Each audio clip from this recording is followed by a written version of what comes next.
The Coffeehouse Debate. Part 3. Wrestling in the Silence. The hum of the cafe fades to background noise. Liam stares into his coffee as though it might offer an answer. His defenses are cracking, but his pride won't let him admit it. Yet. Liam. Quiet, almost to himself. I've spent my life believing we were just accidents. Random stardust with enough time to write poetry and enough decay to die forgotten. Looking up at David. But I'll tell you what scares me more than that. Pause. It's the thought that you're right. Because if you're right, it's not just about coffee cooling or logical syllogisms. If you're right, then I've spent years lying to myself. David, nodding, his voice steady but gentle.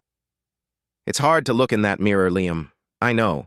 It's not just a philosophical concession. It's surrender. But truth doesn't bend to our preferences. Liam, agitated, running his hands through his hair. Look, I trust science. I trust what we can test, what we can see, what we can falsify. I can't just throw that away because a Bible verse makes me feel something. David, softly, firmly. I'm not asking you to throw science away, Liam. I'm asking you to recognize that science only makes sense because the universe is rational, structured, and consistent. Because the God who made it is rational, structured, and consistent.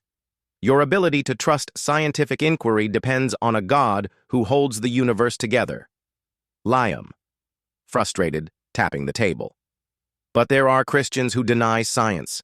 They hide from it. They push myths. David, calmly, people can mishandle science. People can twist scripture, but abuse doesn't negate truth. And real science, real discovery, flows from the belief that the universe is intelligible because its creator is. Modern science was built on that foundation. Newton, Kepler, Galileo, they didn't see a war between God and science. Liam, you're the one at war with yourself. Liam, leaning back, exasperated. But what about all the suffering, all the pain? If God is so good and so orderly, why does life feel so brutal? David, leaning forward, voice heavy. Because sin has fractured what God made good. But pain doesn't disprove God's existence. It proves our need for Him. Suffering screams at us that something is broken, that this isn't how it's supposed to be. Liam, voice cracking, revealing deeper wounds. My father died in a car crash when I was 9. My mom told me it was God's plan. I've hated him ever since. A long silence. David lets the moment breathe, knowing the debate has left the arena of logic and entered the battlefield of the heart.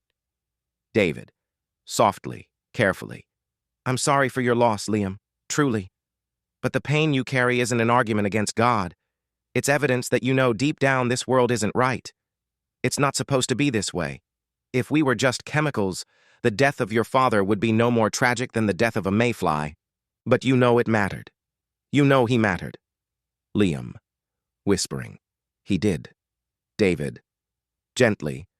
And that's because he was made in the image of God. Your grief. It testifies that life has eternal value, that love is real, that death is an enemy. And Christianity doesn't just explain why we feel that. It offers the solution. It tells us that God Himself stepped into our broken world, suffered alongside us, and conquered death. Jesus didn't just come to win a philosophical debate. He came to offer life. Liam, eyes glistening, his tone hard but trembling. But I don't feel Him. I don't see Him. I've spent years in lecture halls, in books, in lab experiments. He's not there. David, soft but sure. Liam, your senses aren't the ultimate judge of what's real. Your eyesight can't see gravity, but you trust it's there because you see its effects. You see beauty, you see order, you feel love, you know morality, you long for justice, you hunger for meaning. These are the fingerprints of the one you've denied. Liam's breathing is shallow now, the weight pressing on him. Liam, almost pleading. But how do I know it's not just me tricking myself? How do I know I'm not chasing comfort because life's too hard without it? David, firmly, because truth is not defined by what comforts us. It's defined by what corresponds to reality. And the reality is that your worldview leaves you in intellectual and moral bankruptcy. You can't account for logic, morality, science, or even your own indignation at death. The Christian worldview doesn't just offer comfort, it offers coherence. It's the only one that holds together. Liam is quiet. His walls are falling, but his pride is still clutching at the edges. David, gently, you don't have to have all the answers today. But I urge you, don't hide behind slogans like practically inescapable and consensus morality. Face the truth. You know you've been running, and the door's still open. Liam stares into his coffee. The steam is gone now. The weight of eternity lingers over a simple cup. Liam, softly, almost inaudibly, what if I want to believe? But I'm afraid. David, placing a hand on Liam's shoulder. You're not the first to be afraid. But truth is not afraid of your questions. Step toward him, ask, seek, knock. He's not hiding. The scene fades, with Liam lost in thought, a man caught between the crumbling pride of self and the terrifying beauty of surrender.